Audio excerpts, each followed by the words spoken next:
ये चाहते थे कि जो मुझे लगा उनकी बातों से कि कोई डॉक्टर उनको ये बोले कि भाई आपके सर में ट्यूमर है, क्योंकि सर दर्द ट्यूमर का एक सिम्टम है, लेकिन जो कॉमन कॉज ऑफ हेडेक है वो ट्यूमर नहीं है। She was a lady patient, तो कहा कि मेरे पेट में थोड़ा दर्द था। अल्ट्रासाउंड में राइट ओवरी में कुछ लिखा था उसमें, तो मैं डॉक्टर के पास गई। जो ही डॉक्टर के पास गई उसने वो देखा, उसने कहा ओहो हो तो हैज़ वायरलिएट। तो वेलनेस सेंट्रिक अप्रोच ये है कि भाई ठीक है, अगर अब कैंसर भी आ गया, आई शुड फर्स्ट एक्सेप्ट कि हाँ जी मुझे कैंसर है।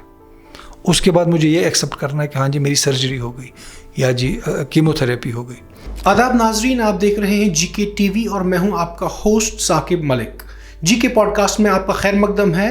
इस पॉडकास्ट को जो एक खुसूसी शुमारा होता है हर हफ्ते जो हम पेश करते हैं आपके सामने, जिसका नाम है डॉक्टर्स माइक। इसमें हम सेहत से जुड़ी अलग अलग मसाइल जो हैं उनको डिस्कस करते हैं। डूज एंड डोंट्स क्या हैं, किस तरह से इंसान सेहतमंद रहे, उस चीज़ को भी हम डिस्कस करते हैं। जो हमारे साथ हर हफ्ते डॉक्टर ज़ुबैर साहब मौजूद होते हैं। डॉक्टर ज़ुबैर सलीम नोटेड जेरेंटोलॉजिस्ट और जो मोल मोज फाउंडेशन है उसके भी फाउंडर हैं। इनका काफ़ी एक्सपीरियंस रहा है different branches of medical science. ये मैं आपको बताता चलूँ कि जो टेलीमेडिसिन के एक्सपर्ट हैं डॉक्टर साहब। और आज एक ऐसा मौजू, एक ऐसा डॉक्टर साहब हमने एक टॉपिक चुना है जो काफ़ी इंटरेस्टिंग है। आजकल जो इंफॉर्मेशन टेक्नोलॉजी का दौर है, उस दौर में एक इंसान बीमार हो जाए तो उसकी रिएक्शन क्या होनी चाहिए, या जिसे फियर ऑफ इलनेस कहते हैं, बीमारी का डर, किस हद तक इंसान में वो एक समा जाता है और उसको कैसे दूर रखे इस डर को, इस पर थोड़ा रोशनी डालिए। साकिब साहब, शुक्रिया अदा करना चाहता हूँ आपका। तो रमज़ान भी हो गया, ईद भी हो गई, तो ये जो टॉपिक आपने बहुत ही अच्छा चुना है आज, क्योंकि बहुत ही हमने प्रैक्टिस में ये देखा है कि एक डर रहता है। तो मैं एक शुरू करता हूँ आपको दो कहानियों से, जो कहानियाँ के दो पेशेंट्स की हैं, और जो एक पेशेंट मेरे पास आया था और दूसरे पेशेंट कहीं और गए थे और फिर मुझे उसने वो सुनाया। पहला एक पेशेंट है, वो साहब आए मेरे पास, तो क्लिनिक पे आए, तो जो है अंदर आए तो 2-3 बड़े बड़े बैग देखे मैंने उनके हाथों में, और 3-4 बड़े बड़े जिसको हम कहते हैं कि इन्वेस्टिगेशंस का जो ठेला था वो उनके हाथ में था, और फिल्म्स थी, CT स्कैन, MRI फिल्म्स थी। तो अभी आए, काफ़ी मैंने उनको देखा, he was very much agitated, काफ़ी सारा वो टेंशन के साथ है। तो मैंने बिठाया, थोड़ा कंफर्टेबल किया उनको। तो मैंने बोला, बोलिए क्या बात है। कहा कि मेरे सर में दर्द है जो पिछले कुछ 1-1.5 साल से है, लेकिन अब भी ठीक नहीं होता है। तो शुरू किया जी उन्होंने बोलना, काफ़ी सारे डॉक्टर्स के पास गए थे, काफ़ी इन्वेस्टिगेशंस किए थे, 2-3 CT स्कैन ही किए थे, MRI किया था सर का। तो कह रहे थे कि कोई डायग्नोसिस नहीं कर पा रहे। तो मैंने देखा तो CT स्कैन नॉर्मल था, MRI भी नॉर्मल था। तो जो ये साहब थे, जो ये पेशेंट थे, इतना नर्वस थे, इतना डर की वजह से ये चाहते थे कि जो मुझे लगा उनकी बातों से कि कोई डॉक्टर उनको ये बोले कि भाई आपके सर में ट्यूमर है। तो he was looking for that कि कुछ खतरनाक एडवर्स कोई बात कहे। तो मैंने इनको थोड़ा बिठाया, थोड़ा बात की, क्योंकि मैं क्लिनिक में 15-15 मिनट के बाद पेशेंट रखता हूँ, जब उनको अपॉइंटमेंट मिलती है तो आराम से बात भी कर पाते हैं। तो मैंने इनसे बात की, मैंने बोला कि आप आराम से बैठिए, आप मुझे सबसे पहले बताइए क्या क्या हुआ। तो उन्होंने शुरू किया। तो थोड़ा सा कन्वर्सेशन के बाद, क्योंकि जब आप कंपेशन और थोड़ा टाइम के साथ बात बताते हैं तो पेशेंट थोड़ा समझता है आपकी बात को। तो मैंने बोला, देखिए जो सर का दर्द है, अगर आप कुछ जो भी कॉमन बीमारियां हैं, जिसको हम कहते हैं कि if you think of common disease commonly, तो आप अगर कॉमनली उनके बारे में सोचेंगे तो आप बिल्कुल सही रहेंगे। और अगर आप if you think of rare disease commonly, जो कि बहुत कम होंगी, तो यू विल बी इनकरेक्ट। इसका ये मतलब हुआ कि जब सर का दर्द है, समझ लीजिए अगर 100 लोग आपके पास आते हैं सर के दर्द के साथ, 90 लोग ऐसे होंगे जिनको एक सिंपल एक हेडेक हुआ, जिसको हम कभी टेंशन हेडेक कहते हैं, कभी क्लस्टर हेडेक, जो भी फिर क्लासिफिकेशन है, वो एक बिनाइन हेडेक है, ठीक हो जाता है। 5-7% ऐसे होंगे जिनको साइनोसाइटिस से आपका सर दर्द हुआ होगा, चाहे जुकाम हुआ होगा पिछला कभी, तो साइनोसाइटिस उस वजह से सर दर्द होगा। कुछ लोग ऐसे सर दर्द के शिकार होंगे जिनको शायद कभी कभी ब्लड प्रेशर की वजह से सर दर्द हो सकता है, तो वो ज़्यादा नहीं होंगे।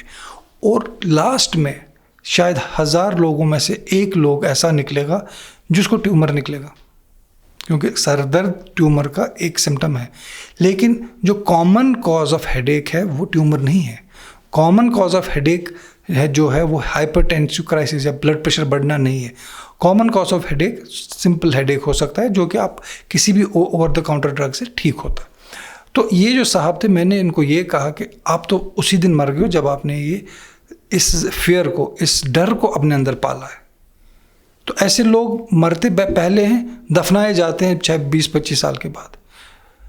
तो डॉक्टर साहब, ये जो आपने कहा फियर, जो किसी को वहम हो जाता है कि मुझे कोई बीमारी है, लाइलाज बीमारी है या मुझे मल्टीपल डिजीजेस हैं, so how can one overcome this fear? हाँ, जो आपने सही बात कही, लेकिन दूसरी कहानी शायद उसका जवाब मिलेगा आपको। अब ये साहब थे, 4-5 डॉक्टर्स के पास गए थे, उन्होंने शायद इसको पूरी तरह नहीं समझाया। तो उन्होंने कहा था ठीक है निकलो।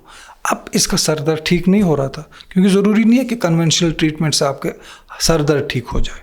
तो शायद कुछ और इनको बताना था, चाहे लाइफस्टाइल मॉडिफिकेशन हो, और दूसरा और जो आपका जो दवाई है, आप स्टेप 2 पे जाते हो, स्टेप 3 पे। और इनका ये था, इन साहब का, ये एक डॉक्टर के साथ पे के बाद दूसरे, तो इनको क्या चाहिए था कि एक ही डॉक्टर के पास स्टिक होके, क्योंकि अगर फर्स्ट लाइन ऑफ ट्रीटमेंट कामयाब नहीं होती है then he should have gone for the second line of treatment. लेकिन जब ये उस डॉक्टर के पास गया ही नहीं, जो दूसरे डॉक्टर साहब थे उन्होंने अपना ट्रीटमेंट शुरू किया। तो दूसरी कहानी में आपका जवाब है। दूसरी कहानी, एक पेशेंट मेरे पास आई तो कहा कि डॉक्टर साहब मुझे बहुत परेशानी है। तो मैंने बोला क्या हुआ? कहा कि she was a lady patient. तो कहा कि मेरे पेट में थोड़ा दर्द था, तो मैंने अल्ट्रासाउंड करवाया। अल्ट्रासाउंड में राइट ओवरी में कुछ लिखा था उसमें। तो मैं डॉक्टर के पास गई। जो ही डॉक्टर के पास गई, उसने वो देखा, उसने कहा ओहो हो तो हैज़ वेरी लेट। तो वो डिवास्टेट हो गई कि अब लेट आई। तो उसने उधर लिख दिया बायोप्सी या कुछ और टेस्ट लिखे थे डॉक्टर साहब ने, और CT MRI कुछ लिखा था। तो अब ये भी एक पहलू है जिसमें डॉक्टर भी खुद एक बायस बन जाता है, शायद अनइंटेंशनली बन जाता है, लेकिन बायस बन जाता है कि वो पेशेंट जो है वो एक डर का शिकार हो जाए। अगर अब डॉक्टर साहब को ये भी अंदाज़ा हुआ था कि शायद कुछ सही चीज़ नहीं है, समझ लीजिए कैंसर ही है, तो उसको बोलने का भी एक तरीका होता है, एक अपना क्योंकि पेशेंट जो है, पेशेंट डॉक्टर के एक्शंस को, इमोशंस को समझता है और उनको बहुत सीरियस लेता है उस एक्शंस और उस इमोशंस को। लेकिन जब वो फिर पेशेंट मेरे पास आया, मैंने बोला कोई बात नहीं, डॉक्टर साहब ने अगर कुछ देखा होगा तो शायद जल्दी में होंगे या कोई। तो मैंने उनको थोड़ा तो काउंसलिंग की, कंसोल करने की कोशिश की। मैंने कहा इससे पहले कि हम बायोप्सी करें या बाकी करें, हम दूसरा एक टेस्ट करते हैं। तो अल्हम्दुलिल्लाह वो एक बेनाइन सिस्ट निकली, जैसे जिसको सिस्ट कहते हैं, जो कि कैंसरस नहीं थी। तो दो पहलू हैं। एक कि पेशेंट खुद अपने आप में एक डर पालता है, खुद चाहता है कि कोई वर्स्ट केस सिनेरियो सोच के वो इस तलब में होता है कि ये कब डायग्नोज होगा, जबकि वो इंटेंशनली नहीं होता है, लेकिन वो कंटिन्यूसली उस चीज़ के पीछे होता है। और दूसरा सिनेरियो ये है कि जहाँ पे डॉक्टर्स भी कभी अनइंटेंशनली या किसी और वजह से ये बायस हो जाता है कि पेशेंट बहुत डर जाता है। तो इन दोनों सिनेरियो में सबसे बेहतरीन चीज़ है जो कॉमनली सोचना, यानी अगर कोई डॉक्टर साहब है या खुद पेशेंट है, अगर सिंपल सर दर्द है तो आप कॉमनली सोचिए कि एक सिंपल सर दर्द होगा, मे बी ठंड लग गई, मे बी साइनोसाइटिस हो गया, मे बी ज़ुकाम की वजह से है, मे बी ऐनक का नंबर बदल गया, मे बी अगर ब्लड प्रेशर है तो शायद ब्लड प्रेशर बढ़ गया होगा। तो उससे तो पहले ये सोचना कि सर दर्द है, इसका मतलब मेरे सर में ट्यूमर है, और उसके पीछे दौड़ना, वो बात सही नहीं है। डॉक्टर साहब, इससे पहले कि आप आगे बढ़े, एक एक्सेप्टेंस की जो बात की जाती है, कहा जाता है कि you should acknowledge your fears but don't feed them. अगर आपको कोई वहम है कि मैं किसी बीमारी में मुब्तला हूँ, तो इसको एक्नॉलेज कीजिए, डॉक्टर के पास जाइए, बट इसको एक वहम की तरह मत पालिए। देखिए, मैं आपको जो आपने कहा बिल्कुल सही बात है। हमें एक चीज़ याद रखनी चाहिए कि कोई भी ऐसी चीज़, दवा, कोई भी ऐसी चीज़ नहीं है जो कि आपको मौत से रुका सके। तो वो तो ऑर्डेंड है, प्री ऑर्डेंड है, पता है, लेकिन उस मौत से पहले मर जाना वो बेवकूफ़ी है। तो जो जैसे आपने कहा कि अगर समझ लीजिए कि खुदा ना खास्ता किसी को कुछ एडवर्स चीज़ें डायग्नोज होती भी हैं, तो इधर जो काम है, इधर here comes the work of will power, जिसको हम कहते हैं। जो विल पावर है, ये साइंस ने भी बहुत देखा गया है कि अगर आप विल पावर सही रखते हैं, अगर आप ये सोचते हैं कि ठीक है, यू एक्सेप्ट दिस थिंग कि भाई ये बीमारी मुझे है, देन यू मूव अहेड। आप बोल रहे हो कि ये बीमारी है, तो आप उसी के साथ, उस बीमारी के साथ अपने आप को डिप्रेशन में रखोगे। अब ये सोचोगे कि you will be waiting for the death, कब ये ऐसा होगा, कब एडवर्स थिंग्स होने लगेंगी। तो वाकन उस सिनेरियो में एडवर्स थिंग्स होने लगती है, because your mind what ever it thinks काफ़ी ज़्यादा वो रिफ्लेक्ट होता है आपकी फिजिकल अपीयरेंस में। जितना आप ज़्यादा ये सोचोगे कि ये प्रॉब्लम होने वाली है, तो शायद फिजिकली वो प्रॉब्लम ग्रेजुअली शुरू होती है आना। लेकिन अगर आप विल पावर के साथ कहेंगे ठीक है, मैं इलाज चल रहा है, डायग्नोसिस हो गया, डॉक्टर साहब ने इलाज किया, सर्जरी की, दवाई दे दी, तो ऐसा कोई मसला नहीं है, इंशाल्लाह आई विल बी बेटर। और इसके साथ जो सबसे बड़ी बात है, जो आपने कहा, एक्सेप्ट। सिंपल एक acceptance is important, but don't let that acceptance override और overpower your will power. तो एक्सेप्ट किया, लेकिन एक्सेप्ट करने के बाद अपने विल पावर का काम किया। ये सोचा कि भाई मरना तो एक दिन है ही, लेकिन जब तक वो दिन ना आए तब तक जितनी भी कोशिश करें जिंदा रहने की कोशिश करें। तो ये एक बहुत ज़रूरी बात है। और दूसरा बात है पर्पस। आपकी ज़िंदगी में पर्पस रहना चाहिए कि अगर आपको कोई खुदा ना खास्ता कोई बीमारी डायग्नोज हो भी गई, कोई भी, तो देखिए डायबिटीज़, हाइपरटेंशन, आज अब मैं समझता हूँ कि ये कोई बड़ा मसला है नहीं। अगर आप प्रॉपर मैनेज करते हैं, डायबिटीज़ है, हाइपरटेंशन है, पेशाब की कोई प्रॉब्लम है, ये बोलने की कोई प्रॉब्लम है, या ये अगर आप प्रॉपरली मैनेज कर पाते हो तो आपके लाइफस्टाइल पे ज़्यादा इफ़ेक्ट नहीं पड़ेगा। जो कॉम्प्लिकेशंस है वो दूर रहेगी। सिर्फ सिंपल दवाइयाँ खानी है, या इंसुलिन करना है, या प्रेशर की दवाई खानी है। लेकिन खुदा ना खास्ता अगर आपको, हम जिसको कहते हैं, कोई लाइफ थ्रेटनिंग डिजीज़ हो गई, जैसे कैंसर हो गया, या किसी को एडवांस्ड हार्ट बीमारियां हो रही हैं, किडनी की बीमारियां हो रही हैं, ऐसे भी हैं पेशेंट्स, तो उनको भी चाहिए एक विल पावर अपने में रखना, क्योंकि इलाज तो है। अगर वो कितना भी एडवांस्ड हो, इलाज तो उनका होगा, इलाज चल रहा है। तो अगर वो अपना विल पावर इस इलाज के साथ कॉम्प्लीमेंट करते हैं, तो हम रिसर्च में भी ये देखा गया है कि इनका आउटकम बहुत ज़्यादा बेहतर होता है उन लोगों से जो इस बीमारी के डर की वजह से आगे अपने आप को खुद डिप्रेशन में करके और इस बीमारी को अपने आप पे हावी होने देते हैं। वो बीमारी आपके विल पावर को ओवरकम करती है। तो डॉक्टर साहब, आपने विल पावर की बात की, तो जो कैमरा रोल होने से पहले, रिकॉर्डिंग होने से पहले, आप हमारी जो बात चल रही थी, आपका कहना था कि जो इलनेस सेंट्रिक अप्रोच से लेकर वेलनेस सेंट्रिक अप्रोच अडॉप्ट करना चाहिए जी। तो इसके बारे में थोड़ा और बताइए। देखिए, इलनेस सेंट्रिक अप्रोच ये हुआ कि आपको डॉक्टर ने कहा भाई आपको फलानी बीमारी है, समझ लीजिए डायबिटीज़ है, तो आप क्या करते हो, इलनेस सेंट्रिक ये हुआ कि आप गए गूगल किया, अच्छा जी डायबिटीज़, वहाँ से आपको निकला कॉम्प्लिकेशंस, हाँ जी डायबिटीज़ में किडनी भी ख़राब होगी, आँख भी ख़राब होगी, न्यूरोपैथी भी होगी, हार्ट पे भी असर पड़ेगा। तो वो हो गया इलनेस सेंट्रिक अप्रोच। तो आप उसी बारे में सोचने लगते हो। तो फिर क्या होता है कि कल को आपको मामूली कभी पेशाब ख़राब हो गया तो आपके दिमाग में आ जाता है कि मैंने जी पढ़ा था क्योंकि किडनी ख़राब हुई, किडनी ख़राब हो गई मेरी। तो कल को क्या होता है कि आपको कभी क्या होता है कि कभी टिंगलिंग जैसी लगती है कभी हाथ में, या कोई थकावट हो जाती है, तो कहते हो हाँ जी भाई हार्ट पे असर हो गया। तो ये सोचना, ज़्यादा गूगल सिम्टम्स करना, दवाइयों के बारे में ज़्यादा देखना, क्योंकि एक दवाई का असर 10 होते हैं और उसके जो साइड इफ़ेक्ट्स होते हैं वो भी 10 होंगे।